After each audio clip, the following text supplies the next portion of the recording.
galera, a Bola na Rede tá no ar, estamos invadindo a sua madrugada dessa segunda-feira. Será que eu mostro o Juarez, hein? Vamos mostrar o Juarez, a Dani Pires está pedindo para mostrar. Hoje ele não tá com cara boa porque o time dele perdeu. Daqui a pouquinho a gente vai mostrar tudo sobre o grande clássico entre Santos e Corinthians. Mas antes vamos falar do Palmeiras, que tá mais líder do que nunca. Venceu em casa a equipe do Grêmio, veja. O Palmeiras está voando. No Pacaembu, o time do Felipão comandou o espetáculo diante do Grêmio. E logo aos 7 minutos, o Dudu cruzou, o Daverson se esticou todo para fazer 1-0. A bola raspou na trave antes de entrar. Quando eu cheguei aqui também, em 2015, era desse jeito, né? Todos reclamavam de mim por eu ser esse cara que sempre tomava cartões, que sempre estava reclamando com os juízes. Ainda às vezes a gente reclama um pouco, mas é normal de jogo. A gente espera que ele possa continuar desse jeito, melhorando, continuar nos ajudando. Aqui, Diogo Barbosa cobrou falta e o goleiro Paulo Vitor fez ótima defesa. Para não dizer que os gaúchos não chegaram nenhuma vez, o Cícero mandou a bola na área e o PP desviou de cabeça. Assustou. Depois o Palmeiras perdeu uma chance incrível. O Daverson achou o Dudu na área, o camisa 7 deu um carrinho e rolou para o Bruno Henrique. No chute, o Cícero cortou na linha. Contra-ataque do Palmeiras. Dudu ergueu a bola na área, o William escorou para o meio, mas o Paulo Vitor ficou com ela. A segunda etapa foi polêmica. Dudu e Bressan se enrolaram na área. O Palmeiras pediu pênalti, o juizão não deu. E daqui a pouquinho a gente vai discutir esse lance. Teve mais reclamação. Bressan fez falta no Daverson. O William cobrou rápido e o Dudu ficou na cara do gol. Aí o juizão mandou voltar a cobrança. Mora. E não parou por aí, não. Dudu arrancou, desabou fora da área e falou que foi derrubado por Bressan. Será que foi? O juizão não viu nada. O Grêmio quase empatou após essa cobrança de falta do Luan. E se o Paulo Vitor fez uma defesaça no chute do Dudu, não salvou na bomba do Daverson. 2-0.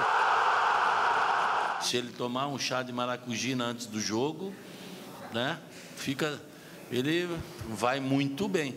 Porque duvido um zagueiro que goste de jogar contra ele. É muito chato. O Palmeiras somou mais 3 pontos e continua líder isolado. Agora com 59 pontos, 3 a mais que o Flamengo, segundo colocado. Já o Grêmio continua na 5ª colocação com 51 pontos. Nós temos que ser realistas, né? Ficou mais difícil. E vai afunilando, né? Faltam 9 rodadas. Então ficou mais difícil.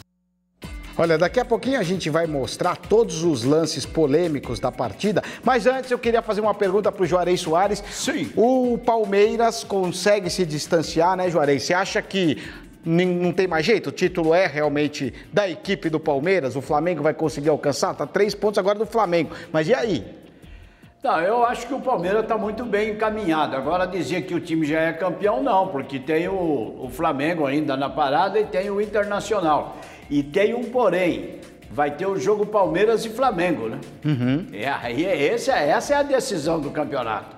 Se continuar do jeito que está e o Flamengo ganha do Palmeiras, que o jogo vai ser no Rio de Janeiro, aí fica empatado os dois em primeiro lugar. Então não se pode dizer que o Palmeiras já está com a mão na taça, não. Mesmo porque ainda faltam 9 rodadas. Agora, evidentemente, dos 3 candidatos ao título aí, o Internacional, o Palmeiras e o Flamengo, o Palmeiras é o que tem melhor condições de ganhar. O Palmeiras tem um baita elenco e não oscila no campeonato. Ó, vamos ver alguns lances polêmicos do jogo. Primeiro, o Dudu pediu um pênalti.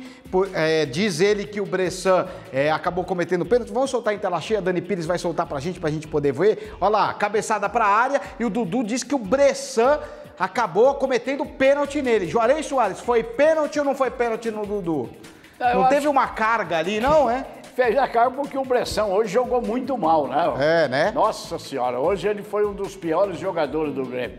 Então acho que ele trombou com o cara, mas não teve a intenção de fazer. Pra você nada, então? Não foi nada. Agora teve um outro lance polêmico que vocês viram na reportagem aí, a gente vai soltar em tela cheia, a Dani Pires vai soltar pra gente, que foi a cobrança de falta rápida, né? Olha lá, o Daverson caído, e aí cobra a falta rápida e o árbitro manda o jogo voltar, pô. Tinha que voltar porque a falta foi feita dentro do grande círculo, olha lá, ó. E o cara pegou e cobrou fora do grande círculo, ele tirou a bola do local onde foi e pôs, aí o juiz mandou voltar. Ele tem que botar então, a bola. Para você tá certo, é verdade, certo. você tem razão. É. Ele caiu no grande círculo, ele bateu fora do grande círculo. Tá muito apressado. Isso eu concordo com você, Juarez, eu também mandaria voltar. E aí, o Dudu pediu um outro pênalti, a gente vai soltar em tela cheia agora para vocês verem também, olha lá. Dudu diz que foi derrubado dentro da área. Eu, sinceramente, Juarez, não sei não, hein? O que você achou, hein? Não, ele tropeçou. Ele não deu uma tropicada, não? Ele estava caindo. Nossa. E como o jogo foi 2-0 para o Palmeiras, essas discussões saem na urina. É, né? Porque senão o presidente do Palmeiras já queria anular o jogo também.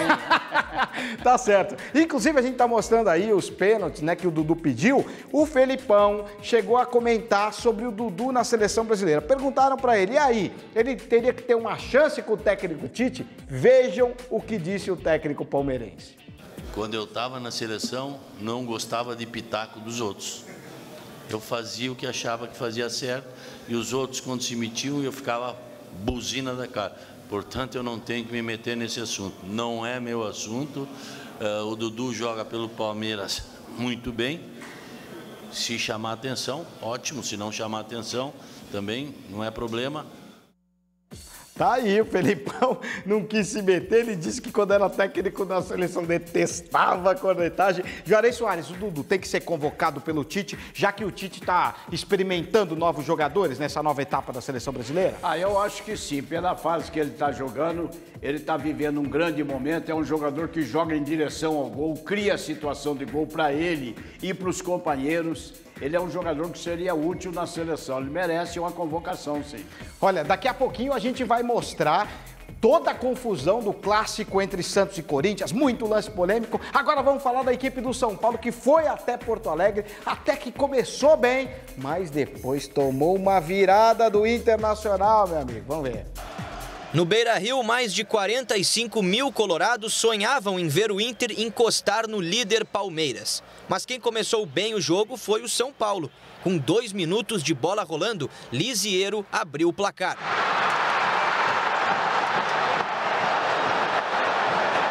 A reação vermelha apareceu, mas o que seria o empate acabou anulado.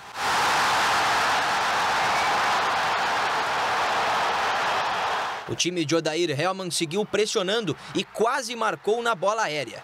Com 27 minutos, o Inter teve mais problemas. William Potker sentiu e precisou sair.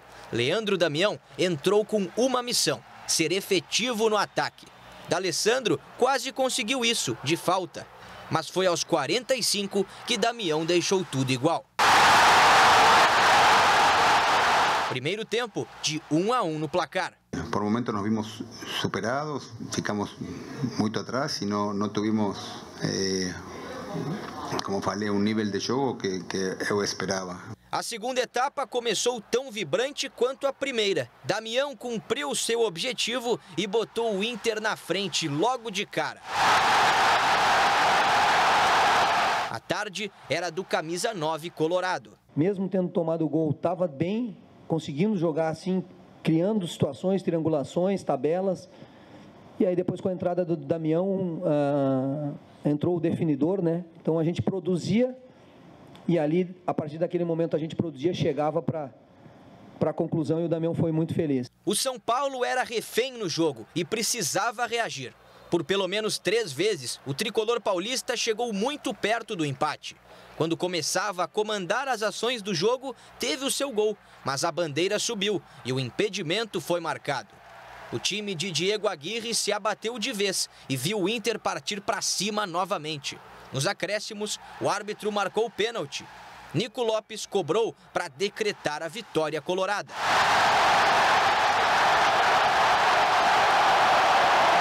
Final no Beira-Rio, Inter 3, São Paulo 1. Acho que hoje foi na base de superação, não era para entrar tão cedo assim, porque eu tive um edema, uma lesão que me complicou aí no último jogo, fiquei fora.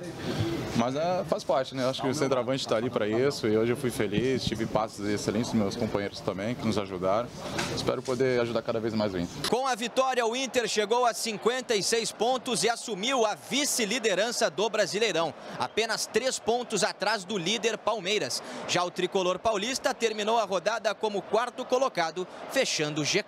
Solamente depois, no segundo tempo, quando íbamos perdendo, aí jogamos en algún momento, mas no tuvimos la respuesta que esperábamos y dejamos pasar um jogo muito importante. Tá aí, o São Paulo, Juarez Soares, você acha que com essa derrota já está completamente fora do título? Muito difícil conquistar o título do Brasileirão? O que aconteceu com o São Paulo é que o time caiu muito, né, de produção. E caiu por quê? Porque eu acho que dois dos seus jogadores principais, né, que estão atuando, tem 35 anos, né, e o campeonato tem uma base de 35, inclusive o Nenê tem 37 Daqui a anos. pouquinho a gente vai mostrar uma reportagem exclusiva do porquê o Nenê caiu tanto de produção. Pois é, são jogadores já veteranos, né, e o campeonato brasileiro exige muito, então chega uma hora que o jogador perde aquele elan que tinha durante todo o campeonato. E na hora de substituir esses dois jogadores, o São Paulo não tem substituto. Ainda machucou o Everton, que vinha sendo a esperança e tal. Então perdeu 2 pontos, estão oscilando. E o principal não está jogando. Então o time realmente tem problemas. Eu acho que está fora do campeonato. Juarez, hein? Já descartou o São Paulo. Ó, vamos colocar em tela cheia os lances polêmicos. A Dani Pires vai colocar pra gente. Primeiro, o gol anulado do Internacional de Porto Alegre. Não teve um toque do Hudson. Pois é. Eu acho que teve um toque. O último a tocar foi o Hudson, hein, Juarez? O Hudson, na tentativa de defender, e ele defendeu a bola ali do seu jeito, ele lançou a bola no pé do jogador do Internacional. Nico Lopes estava impedido, mas o Hudson, que eu acho que foi o último a tocar na bola. Com esse toque que o Hudson deu, estaria se iniciando um novo lance.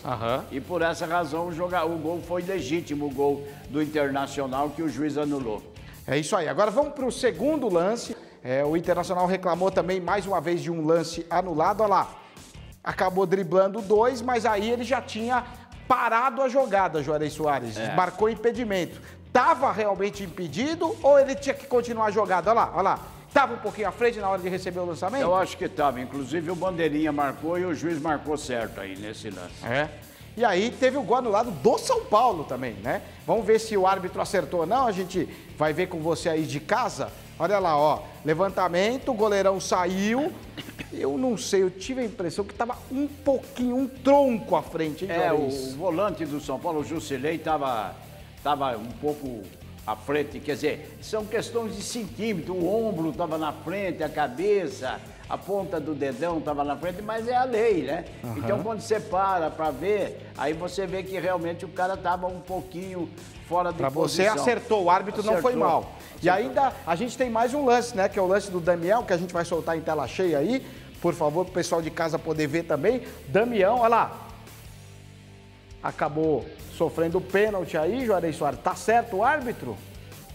Eu acho que tá certo que o jogador do São Paulo foi até expulso de campo, né? Que já tinha um cartão. Eu acho que segurou, né? O Anderson Martins acabou segurando ele, né? Segurando, mandou pra fora e tal. E como o jogo foi 3-1 pro Internacional, o Inter, senão o Inter fazia uma revolução lá. Se tivesse perdido ou empatado o jogo, nossa senhora. É verdade. Olha, depois do jogo, o técnico do Internacional, Odair Helmi, acabou falando um pouquinho sobre arbitragem e, inclusive, já pediu VAR no Campeonato Brasileiro. Vamos ver. Nós temos que ajudar a arbitragem. Nós precisamos fazer alguma coisa para colaborar com esse processo. Quem sabe é o VAR. Vamos colocar o VAR, então, nessa reta final do campeonato, para que minimize os erros, para que a gente possa minimizar os erros e ajudá-los no processo do jogo.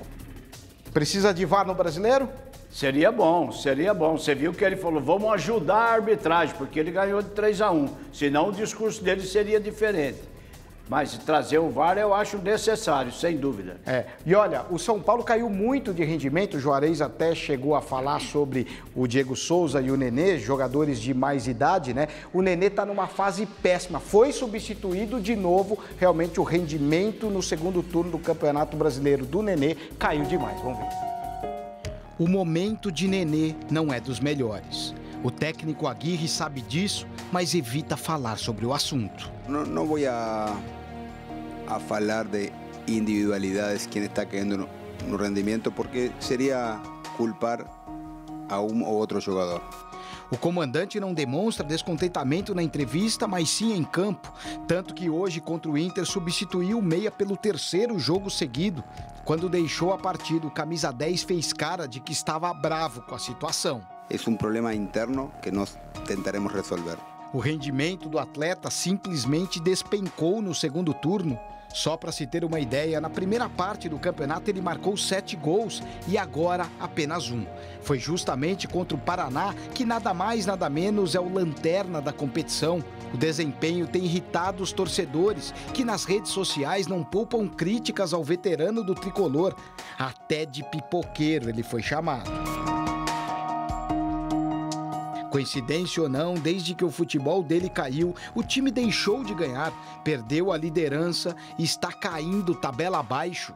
Seguramente algum rendimento individual não está tão bem e repercute no time. Um dos motivos pode ser a idade. Aos 37 anos, o jogador foi o que mais atuou pelo time na temporada. Dos 55 jogos disputados no ano, ele atuou em 47, o que dá uma média de 4.230 minutos jogados. Parece que o gás de Nenê acabou, para desespero de quem ainda sonha com o título. O Nenê, ele no primeiro turno era um dos principais jogadores desse time do São Paulo. A queda do Nenê, meu caro Juarez Soares, você acha que contribuiu demais para o São Paulo não conseguir mais os resultados? Ele era o pilar do time? Ele era uma peça importante ao lado de um conjunto que estava muito bem armado e rendendo muito. Eu acho que além, inclusive, do que o próprio treinador esperava. Tanto que ele usou um termo, embora ele fale castelhano, que o São Paulo viveu uma ilusão maior do que a realidade. O que ele quis dizer com isso? Que quando o time estava jogando bem, eu acho que ele mesmo falou, mas esse time meu não joga tudo isso que está jogando, não. Quando perdeu o Nenê por deficiência física, você quer ver qual é o maior jogador do Internacional? Foi hoje, no jogo contra o São Paulo. Leandro Damião, entrou e resolveu. Não, foi o D'Alessandro, o maior jogador. Também, jogou muito. Ele foi o craque do time, ele mandou, faltava 5, 10 minutos, o treinador tirou. E ele tem 37 anos. Só que lá o tratamento dado a ele no conjunto do time é outro. Aqui não, aqui o São Paulo se agarrou no Diego Souza, se agarrou no Nenê e no Everton como uma tábua de salvação.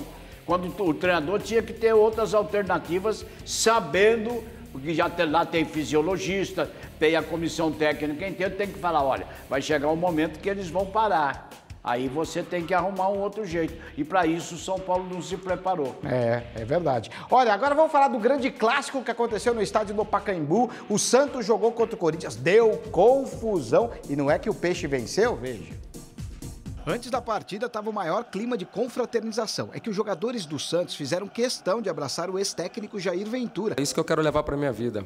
Eu vou sair um dia do Corinthians, eu saio um dia do Botafogo, mas deixo amizades, a gente tem sempre tentando deixar alguma coisa de positiva, não só na parte tática, mas também na vida desses jogadores. Mas amizade só até a bola rolar. Tanto que com 1 minuto de jogo o Sheik já obrigou o Vanderlei a trabalhar.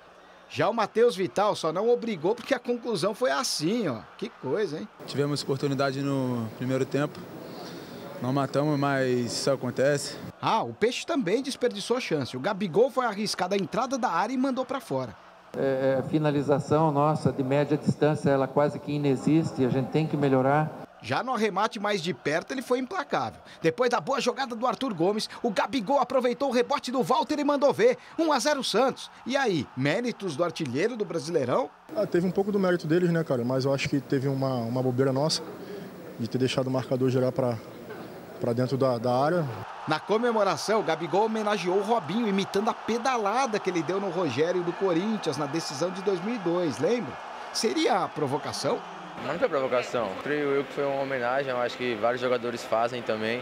Não foi provocação nenhuma, nada dirigido ao Corinthians, e sim ao Robinho e à torcida do Santos, que eu acho que é uma jogada especial para todo mundo. Na segunda etapa, um lance muito esquisito. O árbitro Péricles Bassols parou o jogo e foi para o banco do Santos pedir atendimento médico. No começo, ninguém entendeu nada, mas depois o Cuca explicou que foi um problema com a borrachinha do ponto de ouvido dele. Pois entrou o ponto, né, para dentro do ouvido, estava até perigoso, e daí o médico deu uma pinçada ali e tirou. É inédito, né, mas acontece, são coisas Foi coisa da vida. Depois de 3 minutos de paralisação, o jogo foi reiniciado e com polêmica. Neste lance, Arthur Gomes jura que sofreu pênalti do Carlos Augusto, mas o juizão não deu a mínima. Aí foi a vez do Matheus Vital reclamar que foi derrubado por Arthur Gomes. E adivinha? De novo, nada foi marcado. Como dentro da área não estava dando certo, o Pedrinho arriscou de fora e também deu tudo errado. Aí mais um lance inusitado. A bola estava saindo pela lateral. O Cuca foi tentar devolver com o ombro e acertou a cabeça do auxiliar. Que várzea, hein, ó? O Jonatas foi outro que meteu o cucuruto na bola, mas o Vanderlei estava super atento. O Walter não ficou para trás não, hein? E mandou muito bem nesse chute de prima do Gabigol. E ainda espalmou com os olhos o arremate do Pituca. Já o Pedrinho mostrou que estava com o pé descalibrado. Como ele não conseguiu, foi a vez do Carlos Augusto tentar e... Se com os pés não estava adiantando, o Gabriel usou a cabeça e assustou os santistas. Já nos acréscimos, o Pedrinho foi atingido no rosto e também por baixo, e ficou caído. Aí começou uma confusão. Revoltado, Douglas deu uma cotovelada no Gustavo Henrique. Depois foi a vez de Cleison e Luiz Felipe discutirem feio. Os ânimos menos exaltados, o Peixe tentou de novo. Gonzalez cruzou da direita, o Walter espalmou, o Sacha pegou a sobra e o arqueiro salvou de novo o Corinthians. No finalzinho do jogo, o Marlon ainda teve mais esta chance e por pouco não empatou. Mas como o gol não saiu, o árbitro terminou a fazer o quê? Final no Pacaembu, Santos 1, Corinthians 0. O time alvinegro começou a ser assombrado pelo fantasma do rebaixamento. O rendimento que está muito aquém no Campeonato Brasileiro. Então, quanto antes nós temos que acordar.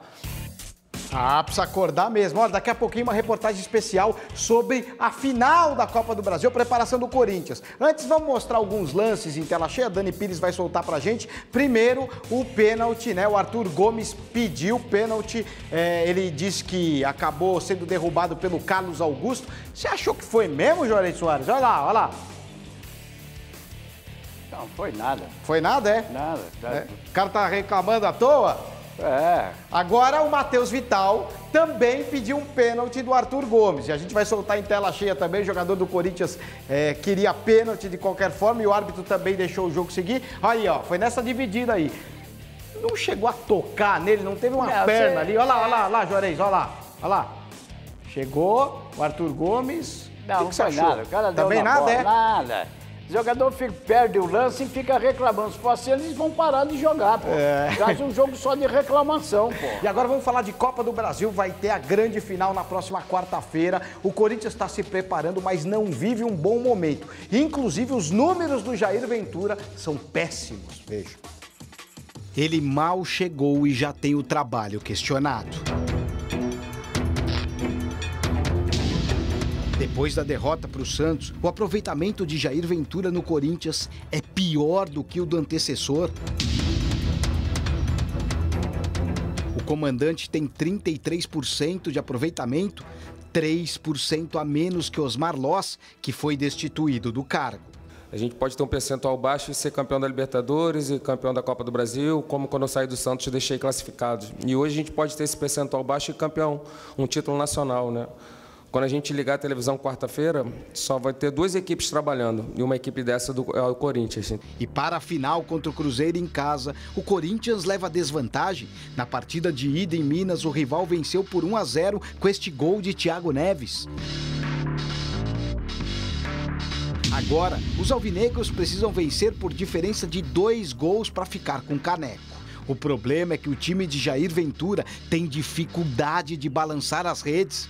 Não consegue marcar um gol a 382 minutos, o que dá mais de 4 partidas. É muito pouco, né? Para uma equipe do tamanho do Corinthians, o que a gente vem criando de oportunidades e tanto tempo sem marcar gols.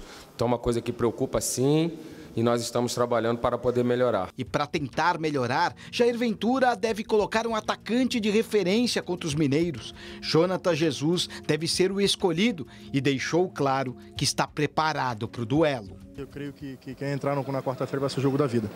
Além de um centroavante, os alvinegros contam com o apoio da torcida. Depois de fazer treino aberto na arena, um dia antes do jogo contra o Flamengo, eles vão repetir a dose nesta terça-feira. Dentro da nossa casa é diferente. Lá eles jogaram com a torcida deles, agora Itaquera aqui, jogar com o torcedor muito bom, porque o torcedor do Corinthians é diferente, né? Eles empurram, e aí já vai automático, eles têm que fazer o gol logo no começo do jogo para sair de lá campeão. Só que o Cruzeiro também tem suas armas secretas. Uma delas é a Arrascaeta, que está na seleção uruguaia e deve chegar horas antes do jogo. A outra arma está no banco de reservas. O veterano Mano Menezes se dá bem em matas-matas. Enquanto Jair Ventura vem sendo questionado pela inexperiência, o treinador do Cruzeiro já tem 2 taças da Copa do Brasil. Um dinossauro com um babysauro, como vocês falam aí, né? Mano já calejado, experiente, maduro, o Jair cheio de vitalidade para vencer, vai ser legal. As apostas estão lançadas. Resta saber se o mais novo e criticado Jair Ventura vai mostrar que as aparências enganam. Quando não está sendo suficiente o que nós estamos fazendo, a gente tem que fazer algo a mais.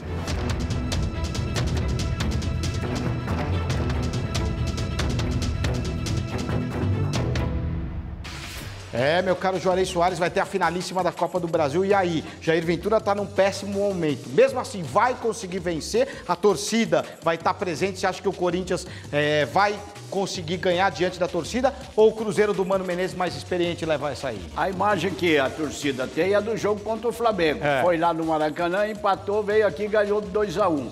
Então a torcida vai carregar o time no colo. Bota lá quase 40 mil pessoas empurrando e segurando o time. Essa é a vantagem que o Corinthians tem. E o Corinthians, os jogadores entenderam que o time tem suas dificuldades, suas carências.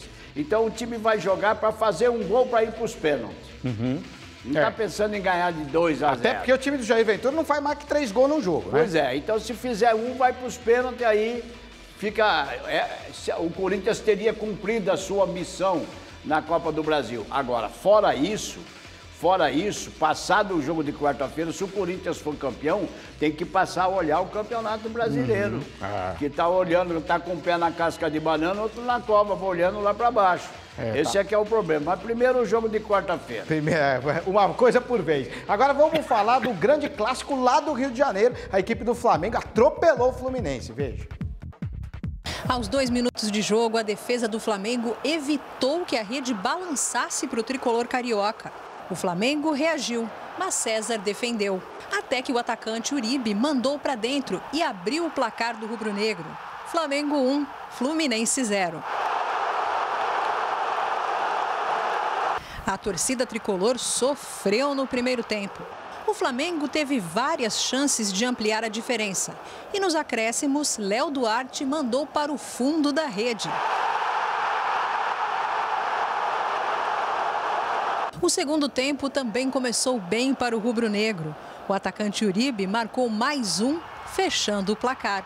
Flamengo 3, Fluminense 0. Com a segunda vitória consecutiva, o rubro-negro entrou de vez na briga pelo título e quer manter a boa sequência na próxima rodada diante do Paraná, que está na zona de rebaixamento. O técnico falou sobre a escalação do time. Titularidade é relativa, os jogadores é que vão buscando o seu espaço, vão ganhando condições e eu acho que tudo vai acontecendo de uma maneira natural. Olha, o Atlético Mineiro empatou 0-0 com o América Mineiro. Vamos ver agora mais gols do Campeonato Brasileiro. Solta aí. Jogando em casa, o Bahia venceu o Paraná por 2-0. O placar só abriu aos 39 do segundo tempo. Quem marcou foi Vinícius, em uma bela cobrança de falta. O segundo também foi dele. O atacante chutou forte e fez. Após 4 derrotas consecutivas, o Vitória bateu a Chapecoense na Arena Condá por 1-0. De cabeça, Lucas mandou para o fundo da rede. O Vasco venceu o Cruzeiro e respira mais aliviado na luta contra o rebaixamento. O primeiro gol só veio no segundo tempo. Maxi Lopes deixou para Iago Pikachu, que mandou ver. O segundo foi do argentino, que chutou bem colocado e sacramentou a vitória em São Januário, 2-0 Vasco. E olha, a seleção sub-20 do Brasil jogou nesse final de semana. Vamos soltar em tela cheia, Dani Pires, o gol marcado no empate de 1-1 com o Chile. O gol foi marcado pelo Rodrigo, Boa jogada do Vinícius Júnior pela esquerda, a gente vai mostrar o gol do Brasil, né? E aí, o Rodrigo, jogador do Santos, acabou mandando a bola para o fundo da rede. O Brasil empata com o Chile no Campeonato Sub-20, mas 2 grandes jogadores fazendo uma grande jogada. Já estamos de volta, mas infelizmente o nosso tempo acabou, bola vai ficando por aqui, mas antes um recado, se você quiser rever o Bola na Rede, é super simples. É só se inscrever no nosso canal no YouTube, youtube.com/RedeTV. Já somos mais de 6 milhões de inscritos. Participe desse time com a gente. Um grande abraço ao Dagel do Pequeno, ao Fernando Viana do Capão Redondo, que é São Paulino, o Dagel é palmeirense, todos que acompanham o Bola na Rede. Juarez Soares, muito obrigado. Semana que vem tamo aí, vamos embora, hein? Mas o Messi vai 20 vezes no banheiro. Que e nem fica contando quantas vezes o cara